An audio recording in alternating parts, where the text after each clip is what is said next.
안녕하세요. 저는 서울 근교에 살고 있는 30대 후반인 돌싱녀입니다. 사연을 듣다 보니 문득 나도 한번 보내볼까 싶더라고요. 그래서 제가 겪었던 일들을 사연으로 적어 보내봅니다. 예전 저처럼 미련스럽게 사시는 분들이 혹시나 계신다면 부디 제 사연을 들어보시고 용기 내시라고 전하고 싶네요. 저와 남편은 대학교 때 첫 미팅 자리에서 만나게 되었습니다. 때묻지 않은 그 사람의 모습이 좋아 만나기 시작했고, 연애를 시작하고 얼마 되지 않아 저는 대학교 휴학을 하고 그 등록금으로 의류 사업에 뛰어들었습니다. 생계 목적은 아니었어요. 그냥 그 당시에는 학업보다 사업 쪽이 저한테 더 맞는다는 생각이 들었거든요. 저는 밤낮 없이 동대문을 다니며 물건을 비교 또 비교하고 어떤 시즌엔 중국 시장까지 방문해 물건을 고르기도 했습니다. 그렇게 노력한 결과 제 쇼핑몰은 자리를 잡았고 그때부턴 수입도 꽤 되더군요. 자기는 공부만 열심히 해. 돈은 내가 벌 테니까. 자기야, 진짜 고마워. 내가 꼭 합격해서 호강시켜 줄게. 가난한 집안의 장남인 남편은 홀어머니를 모시며 공무원을 목표로 공부하고 있었고 그의 꿈에 저도 힘을 보태고 싶었어요. 그런 저를 보며 부모님은 혀를 찼지만 저는 그만큼 남편을 사랑했어요. 결국 남편은 2년 만에 합격했고 저희는 양갓집에 결혼하겠다고 알렸어요. 남편의 집에선 겹경사라며 기뻐했지만 우리 집에선 반대가 심했어요. 저희 부모님은 금액은 많진 않지만 공실이 없는 건물 2채와 지방의 땅도 조금 가지고 계셨거든요. 하지만 남편은 가난한 집안의 장남이니 탐탁치 않은 것이 당연했어요. 엄마가 반대하시며 하시던 말이 아직도 머릿속에 생생하네요. 걘 착한 게 아니라 우유부단한 거야. 그런 남자랑 살면 여자가 고생해. 제발 엄마 말 좀 들어. 그때 말을 들었어야 했는데 전 막무가내로 결혼을 밀어붙였고 결국 저희는 결혼하게 되었어요. 제가 그 당시 청약에 당첨이 돼서 34평짜리 아파트에서 신혼살림을 시작하게 되었고 필요한 가전 가구도 제가 다 했어요. 남편이 취업을 갓 했으니 능력이 되는 내가 하는 것이 당연하다 생각하면서 준비했어요. 대신 예물 예단은 다 생략하기로 하고요. 괜히 그런 걸로 시댁과 친정 사이에서 스트레스 받고 싶지 않았어요. 물론 형편이 안 되는 시댁을 배려하고 싶은 마음도 있었죠. 결혼 생활은 부모님의 우려와는 달리 행복했어요. 결혼 생활에 집중하기 위해 사업도 잠시 접은 저는 칼퇴근을 하고 돌아오는 남편을 위해 저녁을 준비하고 그런 대접을 받은 남편은 저에게 항상 이런 말을 해줬어요. 내가 전생에 나라를 구했나 보다. 우리 여보 같은 여자가 나랑 살아주고 말이야. 알면 잘해. 아니다. 앞으로도 지금처럼만 해. 알겠지? 그럼. 앞으로도 충성을 다하겠습니다. 충성! 이렇게 저희는 1년 하고 6개월 행복했습니다. 문제는 엉뚱한 곳에서 생겼어요. 신랑의 남동생, 그러니까 시동생이 결혼하고 난 뒤부터 저희는 틀어지기 시작했어요. 안정된 삶을 위해서 공부를 했던 남편과는 달리 시동생은 이 일 저 일 가리지 않고 닥치는 대로 일만 해서 가게를 차렸어요. 장사가 꽤 되는지 장가 갈 때 집을 시동생이 스스로 장만해서 갔다고 하더라고요. 물론 시댁 도움은 없었고요. 시동생이 능력이 되니 동서도 시집 올 때 다 갖춰서 왔어요.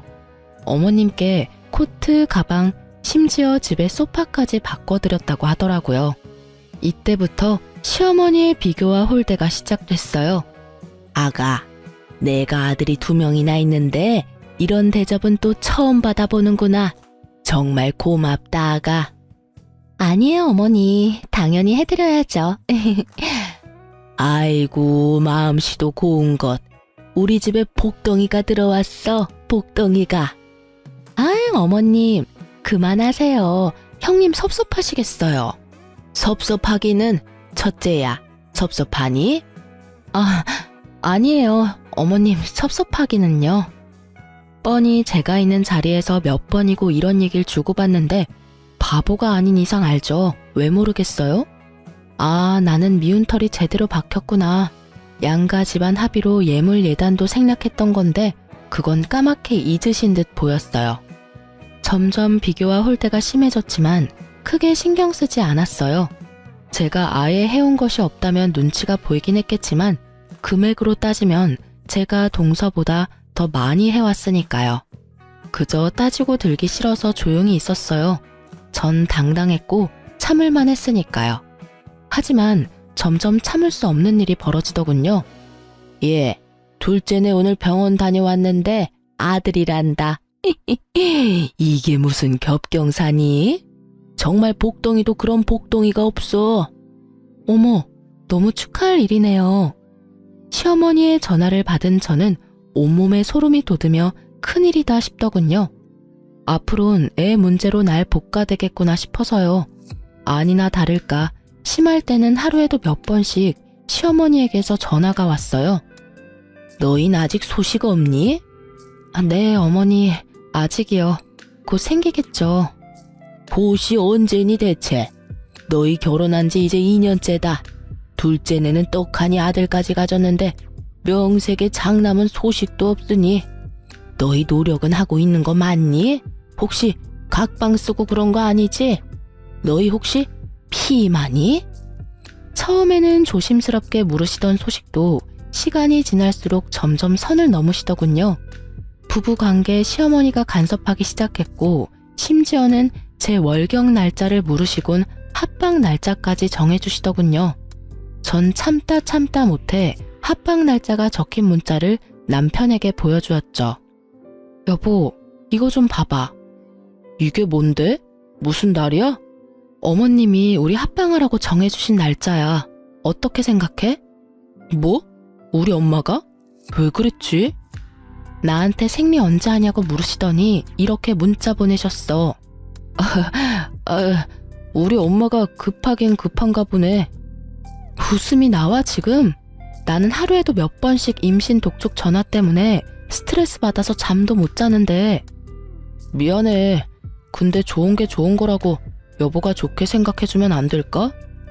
내가 당신 그렇게 말할 줄 알아서 참고 참다가 하는 얘기야. 어머님 나한테 임신 문제로 전화하기 시작한 게 벌써 한 달이 넘었어.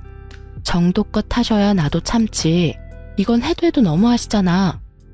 내가 보기엔 걱정이 돼서 이러는 것 같은데 당신이 너무 예민하게 받아들이는 것 같아. 흥분을 조금만 가라앉히고 좋은 게 좋은 거라고 좋게 생각해보자. 응? 그놈의 좋은 게 좋은 거라고는 무슨. 지금 생각해보면 이때 그만뒀어야 했는데 그 빌어먹을 사랑이 뭔지 남편의 그 우유부단하고 흐린 판단력도 사람이 너무 착해서 상황을 너무 좋게만 생각하려고 한다 싶더라고요. 평소라면 그냥 넘어갔겠지만 다른 것도 아니고 임신 문제이기에 더 확고하게 제 생각을 말해야겠다고 생각했어요. 시어머니가 선을 넘기도 하셨고요. 예민? 내가 예민해? 입장 바꿔서 생각해봐. 우리 아빠가 당신한테 하루가 멀다 하고 전화해서 임신은 아직인지 같은 방은 쓰는지 서로 언제 잤는지 그런 걸 물어본다고 생각해봐. 심한 날엔 아침, 점심, 저녁 끼니 때마다 연락 오셔. 그런 날엔 나 밥도 제대로 못 먹어. 이래도 내가 예민하다고 생각해? 여보, 그리고 나라고 아기 가지기 싫은 줄 알아? 나도 아기 가지고 싶어. 남편을 잡고 얼마나 울었는지 몰라요. 그간의 서러움이 한 번에 밀려오면서 진짜 어린아이처럼 울었어요. 난 엄마가 당신한테 이렇게까지 하는 줄 꿈에도 몰랐어. 미안해. 내가 더 신경 썼어야 했는데 내가 어떻게 할까? 어떻게 하면 될까? 아, 당신이 말했던 병원이라도 갈까? 가자. 그까지 검사 받는 거 뭐가 대수라고. 내일 연차 쓸 테니까 당장 가보자. 정말? 당신 싫다고 했잖아. 당신이 이렇게 우는데 내가 싫은 게 대수야? 가보자. 가면 되지. 그리고 엄마한테도 내가 당장 전화할게. 그냥 하는 말이 아니었어요.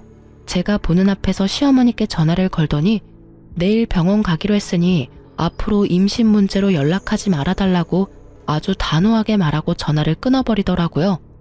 전 평소와 달리 확실히 내 편을 들어주는 남편의 모습에 화가 좀 풀렸어요.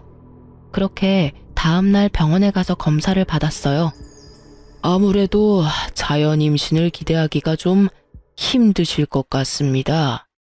생각지도 못한 결과에 저는 충격을 받았지만 저보다 더 큰 충격을 받아 금방이라도 울 것 같은 표정의 남편을 보니 어떤 말도 나오지 않더라고요.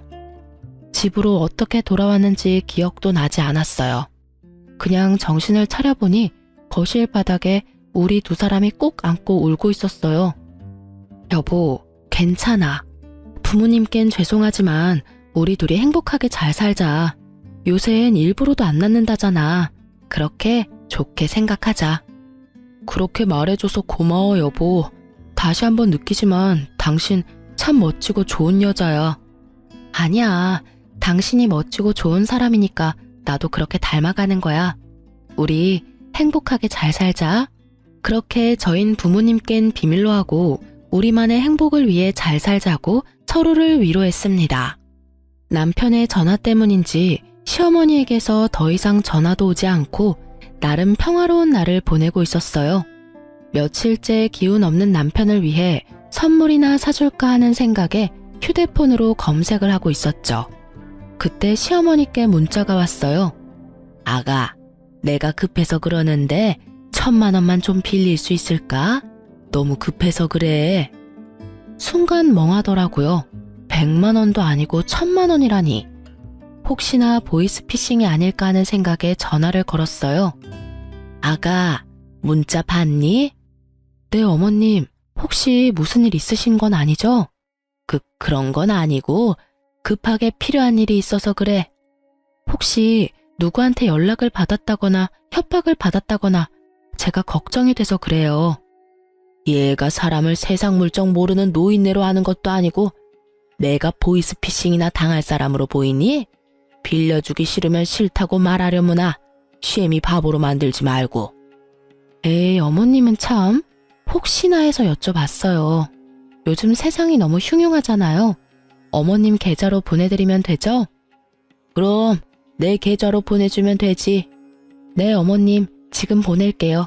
확인해 보세요. 금액이 너무 커서 부담스럽긴 했지만 며칠 전 적금 탄 것도 있고 해서 빌려드렸어요. 임신 문제도 좀 걸리기도 했고요. 고맙다는 말 한마디 듣지 못했지만 많이 급하셔서 인사도 잊으셨나 보다 했어요. 물론 남편에게도 따로 말을 하지 않았어요. 굳이 숨길 일도 아니지만 그렇다고 먼저 말을 꺼내기도 좀 그랬어요. 괜히 생색내는 것처럼 들릴까 봐서요. 그러던 어느 날 시어머니가 오랜만에 연락을 주셨더라고요. 저는 벌써 돈이 생기셨나? 의아했어요. 네, 어머님. 예, 둘째가 글쎄 입덧이 심해서 아무것도 못 먹고 있다지 뭐야. 그래서 말인데 너 장 좀 봐서 둘째 내로 좀 와. 와서 나랑 같이 음식 좀 하자. 온 김에 오랜만에 얼굴도 보고 밥도 같이 먹고 얼마나 좋아? 둘째네 어딘지 알지? 그럼 바로 장 봐서 오려무나. 저 어머님? 어머님! 전 그렇게 끊어진 전화를 보며 황당함에 웃음이 나더군요. 빌려드린 돈 얘기는커녕 장을 봐서 오라니. 저를 파출부라고 여기는 기분이 들었어요. 이런 걸 보고 일종의 가스라이팅이라고 할까요? 워낙 좋은 게 좋은 거라는 남편의 말을 듣고 살다 보니 어느새 저도 그렇게 살고 있더라고요. 호구되는 줄도 모르고요. 어쨌든 저는 출산 경험이 있는 친구들에게 전화를 돌려 입덧에 좋은 음식을 묻고 물어 되는 대로 다 사들고 동서내로 갔습니다. 낑낑대며 양손 가득 자신이 먹을 먹거리를 사들고 온 저를 보고 동서는 달려와서 돕기는커녕 소파에 떡하니 앉아 고개만 까딱거리며 인사를 하더군요. 형님, 오셨어요? 어머님은? 화장실 가셨어요. 여전히 앉아서 대답만 하는 동서를 보며 당장이라도 장봐온 것을 다 내팽개치고 한바탕 하고 싶었지만 뱃속의 아기를 생각하며 간신히 화를 눌렀어요. 얼마나 이를 꽉 깨물었는지 턱이 다 아려오더군요. 속으론 참을 인을 되내며 사온 재료를 주방에 두고 거실로 나왔어요. 너무 힘들어서 도저히 바로 요리를 못하겠더라고요. 거실로 나오니 아기 용품이 꽤 보였어요. 아기자기한 것이 저도 모르게 시선이 가더라고요. 아기 용품을 보고 있는데 못 보던 가방이 보였어요. 그냥 딱 보아도 구입한 지 얼마 되지 않은 에르땡땡 가방. 저도 사고 싶었던 가방이라 한눈에 딱 들어오더라고요. 동서, 저 가방 웬 거야? 원래 있었나? 아니요. 어머님이 얼마 전에 출산 선물이라고 미리 사주셨어요. 예쁘죠? 뭐? 어머님이? 네. 출산 선물로 뭐 갖고 싶냐고 물으시길래 그냥 가방이라고 했을 뿐인데 이렇게 비싼 가방을 사오셨더라고요. 어머님 진짜 대단하시지 않아요? 이렇게 비싼 가방까지 기대한 건 아니었는데. 그러니까 형님도 얼른 아들 하나 낳아요. 장손 출산 선물은 얼마나 대단하겠어요? 저는 아무 말도 들리지 않았습니다. 오로지 가방만 눈에 보이더군요. 아니, 정확히는 제가 빌려드린 1,000만 원과 그 가방이 겹쳐 보이더군요. 그렇습니다. 어머님이 저에게 급히 빌려간 1,000만 원은 알고 보니 동서 가방을 사는데 쓰였더군요. 시댁엔 저만한 가방을 사줄 만한 돈이 절대 없다는 걸 알기에 더 생각해 볼 필요도 없이 제 돈이었어요. 화가 머리끝까지 차올랐지만 정신줄을 꽉 잡고 있었어요. 여기서 이성의 끈을 놔봤자 저한테 득될 것이 없었으니까요. 심호흡을 하며 최대한 이성적으로 생각하려고 노력하고 있을 때 화장실에서 시어머니가 나오더군요. 그러면서 한 손에 들고 있던 걸레를 저에게로 던지더니 이렇게 말하는 겁니다. 예, 음식하기 전에 청소부터 좀 해라. 임산부 있는 집에 먼지가 너무 많아. 네? 전 제가 들은 말이 맞는 것인지 제 귀를 의심했습니다. 시댁 청소를 하라고 해도 불만이 터져나올 것 같은데 하물며 손아래 동서 집을 청소하라니요. 청소 좀 하라고. 청소 모르니? 우선 거실부터 청소기 좀 밀고 걸레로 좀 닦아라. 그리고 밥 먹고 나면 안방도 좀 치우고, 아, 창틀도 더럽더라. 거기도 좀 닦고. 요새 미세먼지 때문에 난리야, 난리. 아, 청소기는 작은 방에 있더라. 그거 쓰면 된단다. 언제까지 그러고 있을 거니? 빨리 청소기부터 가져와. 제가 왜요? 제가 너무 황당해서 왜냐고 되물으니 시어머니는 동서 옆에 딱 붙어 앉아 동서 배를 만지며 대답했어요. 그럼 입덧 때문에 밥도 못 먹은 얘가 하리, 다 늙은 내가 하리. 여기 너밖에 더 있니? 좋은 게 좋은 거라고 가족끼리 돕고 살아야지. 아까부터 뭐하고 서 있니? 얼른 하고 저녁도 차려야지. 말도 안 되는 말을 말이라고 하고 있는 시어머니나 이런 말도 안 되는 상황에도 자신은 아무것도 모른다는 듯 불뚝 나온 배를 만지는 동서나 어이없기는 매한가지였어요. 시어머니의 닥달에도 제가 움직이지 않고 가만히 있자 언성을 더 높이며 말하더군요. 그러게 진작 아들 하나 낳았으면 이런 일은 없었지. 어디서 저런 모질한 게 우리 집에 들어와서 집안 대를 끊어놓고 있어? 애를 못 낳으면 이런 일이라도 해야지. 지금에야 하는 말이지만 네가 우리 집에 시집와서 한 게 뭐가 있니? 그 말을 듣는데 순간 정신이 번쩍 들더라고요. 저는 바로 휴대폰을 꺼내 남편에게 전화를 걸었습니다. 지난번과 같이 나는 정말 몰랐어 라는 변명의 기회 따위 주지 않기 위해서요. 여보세요? 여보, 당신 혹시 내가 어머님께 1,000만 원 빌려드린 거 알아? 그거 응, 알고 있어. 그렇지 않아도 내가 고맙다고 말하려 했는데. 아, 알고 있었어? 그럼 그 1,000만 원이 어디에 쓰인지는 알고? 그거 재수씨 선물 사준다고 하시던데. 당신도 알고 있었어? 그럼 지금 내가 어디 있는지는 알아? 당신 지금 재수씨하고 엄마하고 같이 있는 거 아니야? 엄마가 나도 그리로 오라 그래서 지금 가는 중인데 거의 다 와가. 그럼 내가 여기 파출부짓거리나 하려고 끌려온 것도 알고 있겠네? 파출부짓이라니. 남의 집 와서 청소하고 음식하면 파출부지. 다르게 표현할 말이 있어? 있으면 말해보던가. 남이 아니라 가족이잖아. 가족끼리 서로서로 돕고 살아야지. 서로서로 돕는 게 아니라 나만 도우니까 이 사달이 나는 거야. 아직도 모르겠어? 여보, 말이 좀 심하다. 내 말은 심하고 지금 내가 처한 상황은 안 심하니? 일단 끊어. 와서 얘기해. 전화를 끊고 나니 더 화가 나더라고요. 이런 것도 남편이라고. 내 커리어는 다 접어두고 그야말로 헌신적으로 내조만 하며 살았는데 돌아오는 것은 이따위 취급이라니. 그야말로 온갖 정이 뚝 떨어지더라고요. 이 사태를 어떻게 해야 이 화가 풀릴까? 머릿속으로 5만 가지 생각이 오가는 그 순간 동서가 한마디 하더군요. 형님, 지금 어머님 앞에서 무슨 짓이에요? 짓? 저는 그야말로 이성의 끈이 끊기는 소리가 들리며 오히려 정신이 맑아졌어요. 전 바로 제 발밑에 던져진 걸레를 집어들고 동서의 얼굴로 냅다 던져버렸습니다. 야, 너 임신한 게 유세냐? 입덧해서 밥 못 먹고 청소를 못하면 친정엄마를 부르던지.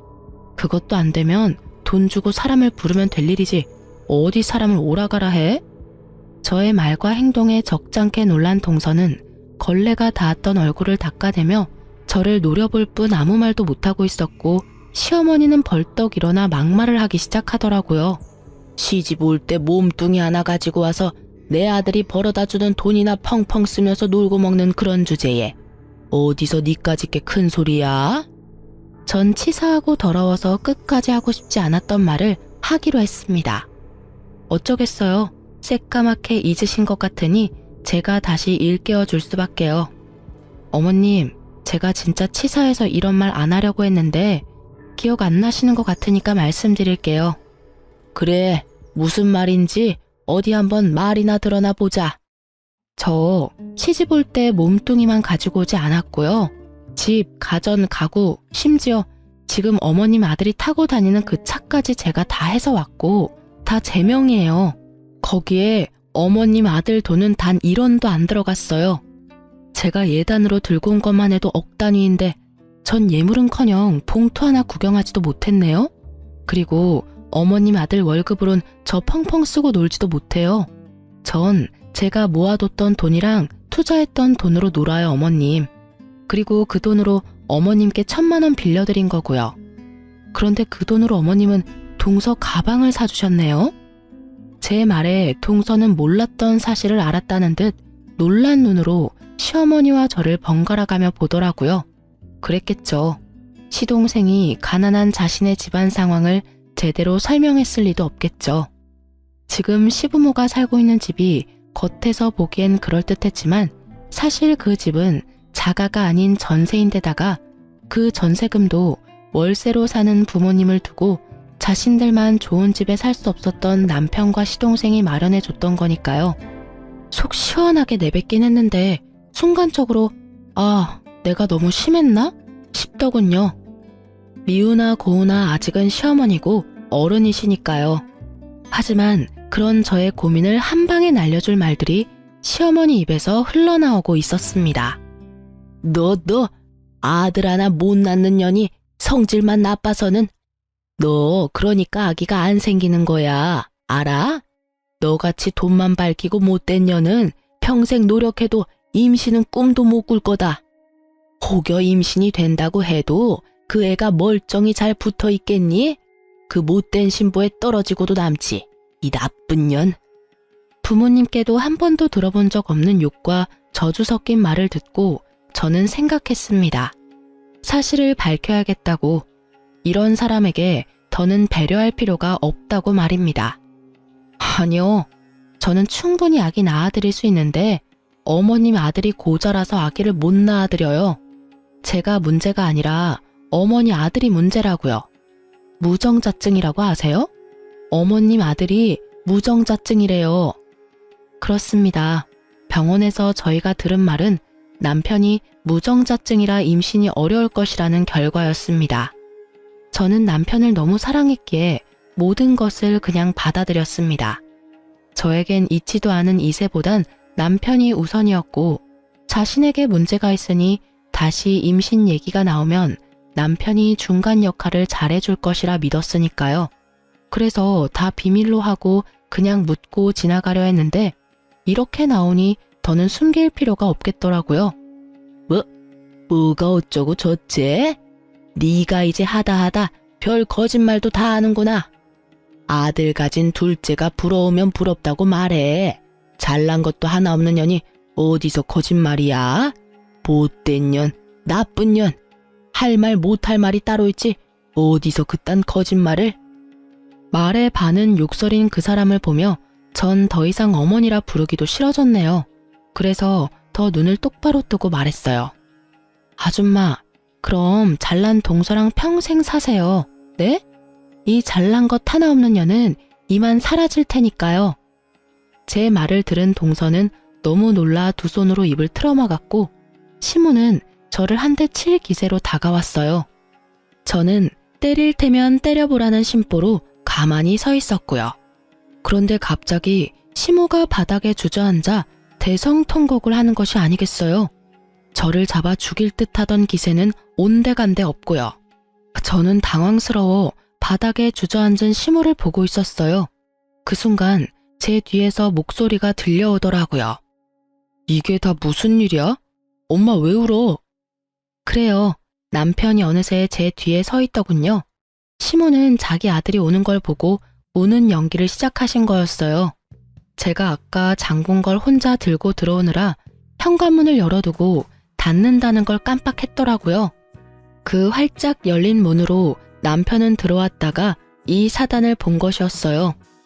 당신이 뭐라고 했어? 남편의 물음에도 제가 아무 말도 안 하니 동서가 얄밉게 답했어요. 어머님이 청소 좀 도와주면 안 되겠냐고 하시니까 형님이 제 얼굴에 걸레를 막 던지고 어머님한테는 아줌마라고 하면서 소리를 막 지르시는데 저희 너무 무서웠어요. 무정자증 얘기는 빼더군요. 그건 동서도 입에 올리기 그랬던 모양이었어요.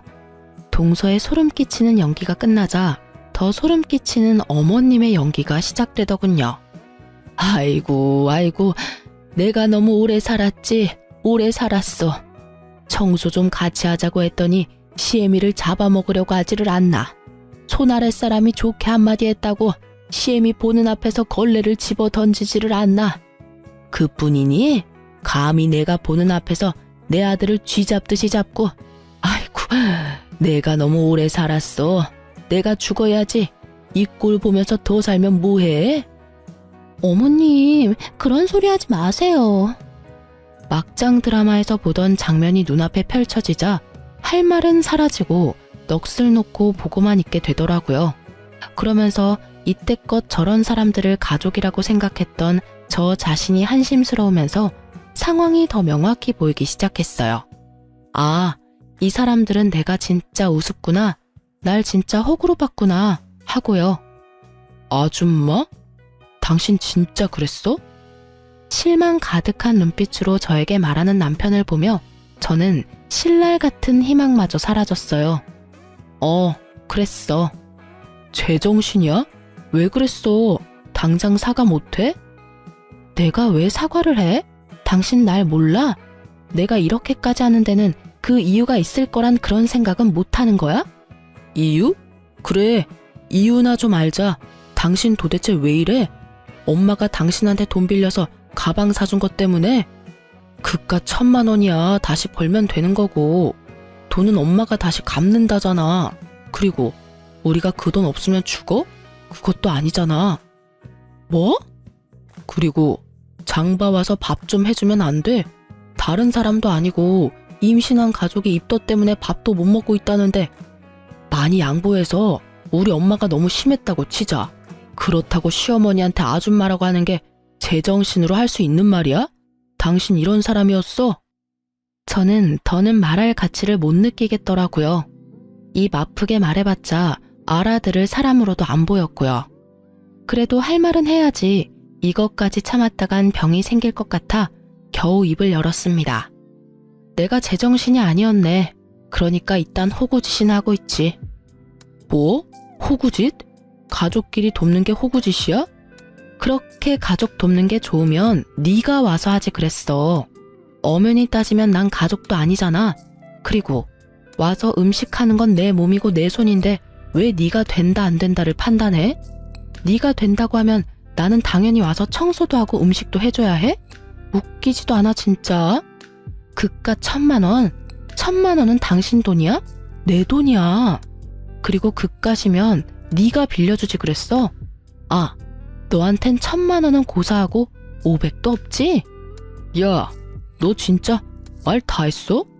아니, 아직 중요한 말을 못했어. 우리 이혼해. 난 더는 이런 취급받으면서 너랑 살 생각 없어. 그러니까 잘난 너희 가족끼리 잘 먹고 잘 살아. 당신 후회할 짓 하지 마. 후회?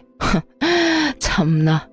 큰 착각하는 것 같아서 하는 말인데 나 당신한테 손톱만큼도 미련 없어. 오히려 나 지금 기뻐.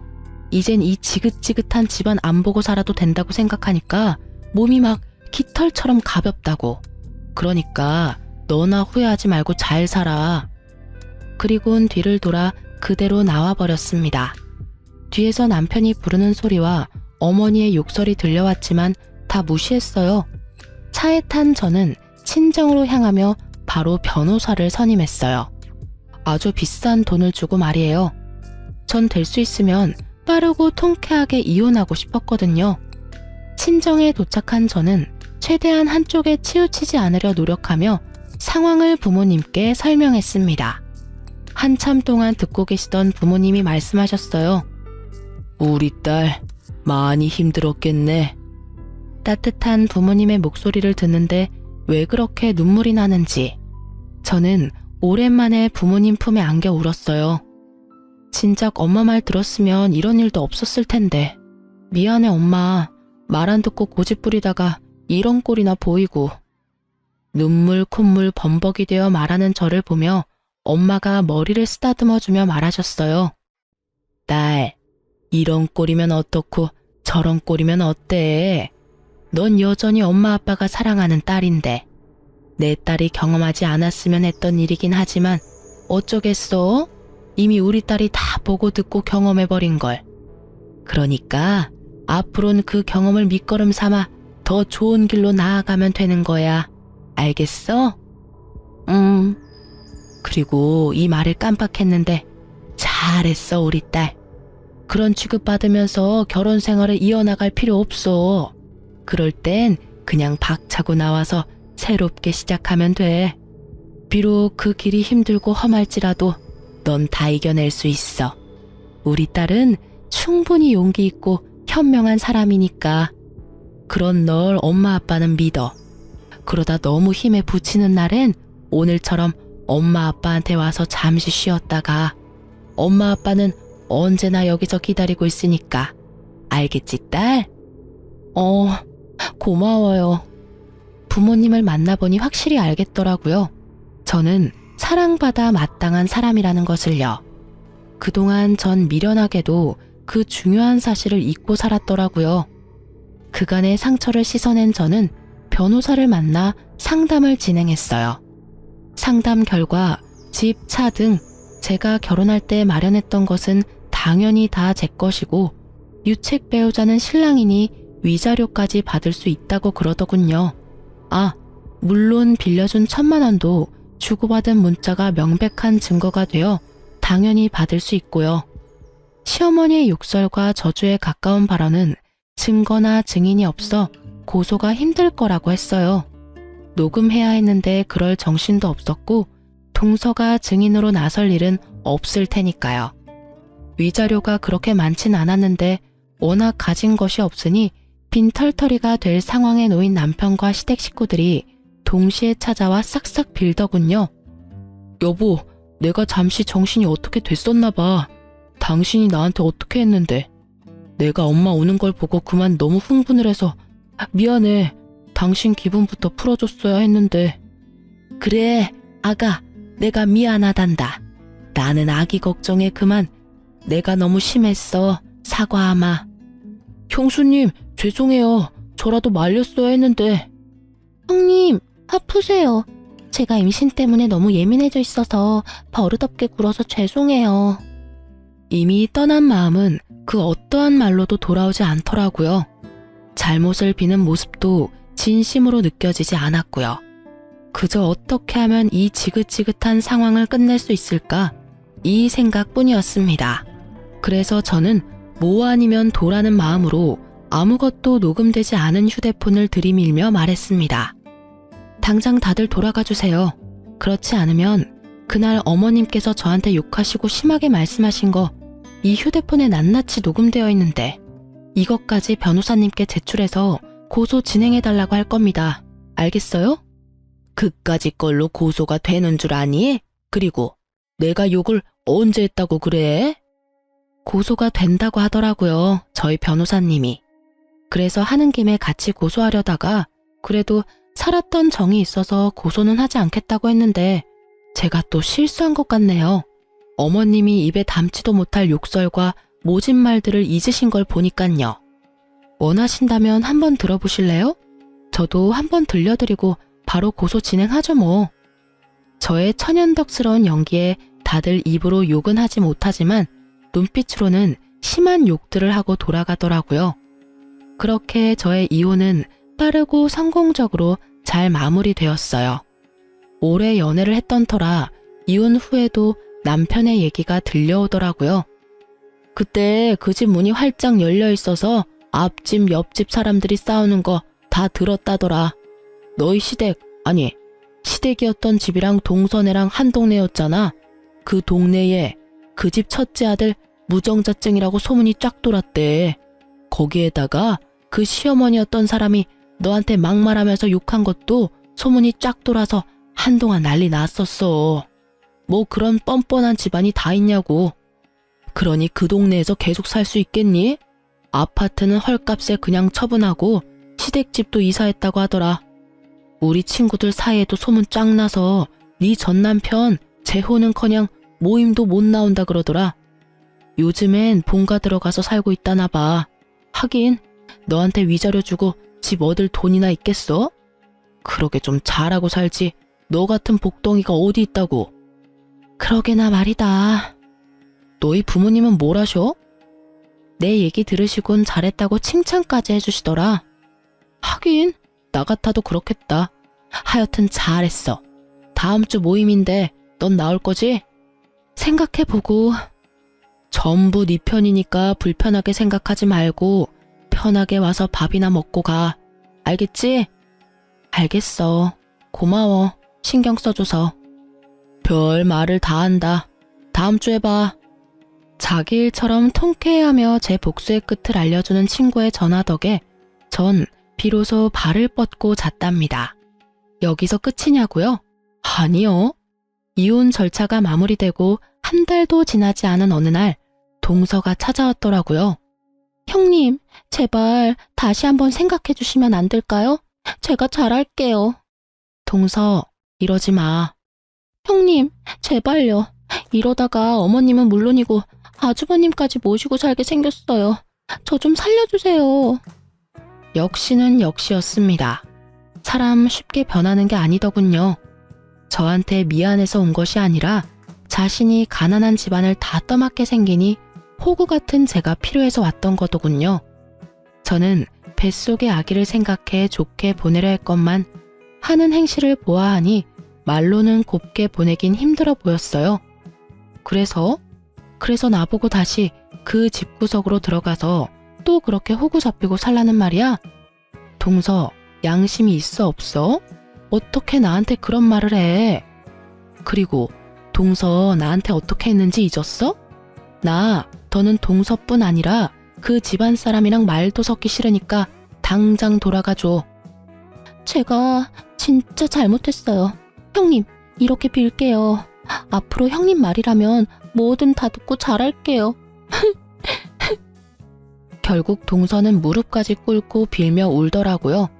배는 만삭인데 그런 몸으로 그러고 있으니 난감했습니다. 안쓰럽고 이런 것이 아니라 일으킨다고 잘못 건드렸다간 또 무슨 일이 생기는 거 아닌가 하는 생각이에요. 그래서 전 우는 동서를 손끝 하나 대지 않고 경찰에 신고했습니다. 임산부라는 사전 설명도 했고요. 몇 분 뒤 여경분들이 오셔서 동서를 데리고 가더라고요. 그리고 그날 저녁 소식을 들은 남편이 찾아왔더라고요. 야, 너 이렇게 독한 여자였어? 어떻게 임신한 사람을 경찰에 신고할 수가 있어? 이 정도 되는 여자니까 곱게 경찰 불러서 돌려보낸 줄이나 알아. 다른 여자 같았으면 질질 끌어다 내쫓았어. 알아? 너 진짜 독하다. 너 때문에 재수씨는 이혼한다고 짐 싸들고 나가버렸고 우리 엄마는 그 충격에 쓰러지셨어. 어떻게 책임질 거야? 동서가 집을 나갔어? 하긴 그간의 한 짓거리를 보면 그러고도 남겠다. 근데 그게 왜 내 책임이야? 호구짓 하던 든든한 방패막이 사라지니 도망친 동서나 그 충격으로 쓰러진 네 엄마나 전부 자기가 저지른 일, 자기가 벌 받는 거야. 당신 진짜 내가 알던 사람 맞아? 이렇게 피도 눈물도 없는 독한 여자인 줄도 모르고. 당신이야말로 이렇게까지 상황 판단이 안 되는 사람인 줄 내가 미처 몰랐네. 진작 알았으면 이런 꼴까지 볼 필요도 없이 끝냈을 텐데. 이런 꼴? 내가 하고 싶은 말이야. 이런 여잔 거 진작 알았으면 결혼도 안 했어. 아니, 애초에 눈길도 안 줬다고. 내가 당신이 진짜 좋아서 결혼한 줄 알아? 우리 가족한테 잘하는 모습에 그냥 결혼한 거야. 거기에다 합격했다고 버리기엔 당신이 너무 불쌍했거든. 내가 바보였지. 이럴 줄 알았으면 그냥 그때 헤어지고 딴 여자 만나는 건데. 저는 그 순간 남편 뺨을 때려버렸습니다. 웬만해선 손도 대기 싫었지만 도저히 화가 나서 참을 수가 없더라고요. 참 고맙네. 그나마 남아있던 미운 정도 다 털어내게 해줘서. 그리고 방금 한 대 맞은 거 신고하고 싶어도 조금만 참아. 내가 아까 불청객 왔다고 신고해서 경찰들이 곧 올 거거든. 그때 신고하든가 말든가. 나도 할 말 많은데 참고 있으니까 아주 이참에 개싸움 해보자고. 저한테 한 대 맞은 충격 때문인지 할 말이 없어서인지 남편은 아무 말도 행동도 하지 않더라고요. 그때 타이밍 딱 맞춰서 출동하신 경찰분들이 남편을 데리고 가면서 저와 남편과의 인연은 완전 끝이 났어요. 이따금씩 들려오는 소식엔 결국 시동생 내는 이혼을 했고 동서는 아기까지 버리다시피 하고 연락을 끊어버렸다고 하더라고요. 시댁 식구들과 남편은 다 저 때문에 일어난 일이라며 사람들에게 제 욕을 그렇게 하고 다닌다는 얘기까지 들려왔어요. 전 얼굴도 들고 다니지 못하게 남편 회사에도 소문을 쫙 내버릴까 하고 잠시 고민했지만 그러진 않았어요. 그렇게까지 해서 똑같은 사람이 되고 싶지 않기도 했지만 그 사람에게서 저를 잃게 만드는 것이 가장 큰 복수라고 생각했거든요. 저는 정말 지긋지긋한 신혼집도 팔고 새 보금자리를 얻었어요. 거기에다 이혼할 때 받은 위자료에 제 돈을 조금 더 보태서 오프라인 매장도 차리고요. 이제 다시 제 삶을 잘 살아보려고요. 비록 돌싱녀지만 제가 능력이 있고 자신감도 있으니까 괜찮은 맞선 자리가 계속 들어오더라고요. 정말 이혼이 흠이 아닌 시대가 오긴 했나 봐요. 당장은 아니지만 빠른 시일 내에 연애도 해볼까 합니다. 오늘이 내 생애 제일 젊은 날이라고 하잖아요. 제일 젊고 예쁜 오늘을 지난 날만 떠올리면서 살 수는 없으니까요. 제 긴 사연을 듣고 계신 분 중에서 미련했던 저같이 살고 계신 분이 있다면 말씀해드리고 싶어요. 이혼이 꼭 정답은 아니지만 그렇다고 흉도 아니에요. 아내란 이유로, 며느리란 이유로 정당하지 않은 대접과 그것을 당연하게 여기는 사람들에게 주눅들지 마세요. 당당해지세요. 누군가에게는 둘도 없는 자식이자 대접받고 사랑받아 마땅한 사람입니다. 그럼 지금까지 제 긴 사연 들어주셔서 감사합니다. 좋은 하루 되세요.